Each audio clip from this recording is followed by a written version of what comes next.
بسم اللہ الرحمن الرحیم۔ ایک صاحب نے سوال کیا کہ میں نے شرعی سفر پر جانا ہے۔ اس کا جواب تو میں پہلے دے چکا ہوں۔ شرعی سفر پہ جانا ہے تو میں 5 اوقات کی نماز کتنی رکعت ادا کروں گا؟ تو صبح کی 2 فرض، اگر وقت ہے تو 2 سنت بھی پڑھے، کیونکہ اس کے پڑھنے کی تاکید زیادہ آئی ہے۔ ظہر کی صرف 2 فرض ہی پڑھنے ہیں، عصر کے 2 فرض، مغرب کے 3 فرض، عشاء کے 2 فرض اور 3 وتر۔ ایک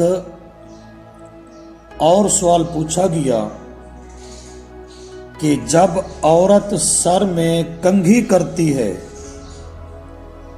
تو کچھ بال کنگھی میں ٹوٹ کر آ جاتے ہیں، تو ان کا کیا کرنا ہے؟ جواب سنیے۔ اکثر علاقوں میں عورت جب سر میں کنگھی کرتی ہے تو بال اکٹھے کرتی رہتی ہے اور ان کو پھر بیچ دیا جاتا ہے، اور یہ بال بہت مہنگے بکتے ہیں۔ یہ حرام کام کرتی ہے۔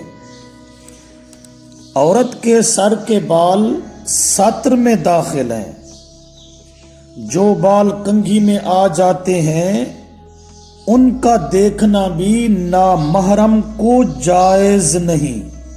رد المختار جلد 1 صفحہ 405۔ لہذا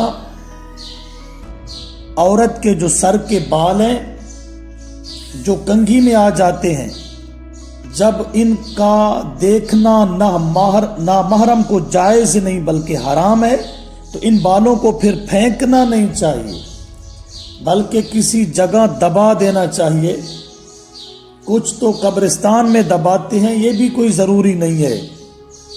بس کسی جگہ گھر کے کسی کونے میں، کسی اور جگہ گھر کے علاوہ مٹی کے اندر ان کو دبا دینا چاہیے۔ ان کو بیچنا حرام، اور غیر محرم کا ان کو دیکھنا بھی حرام ہے۔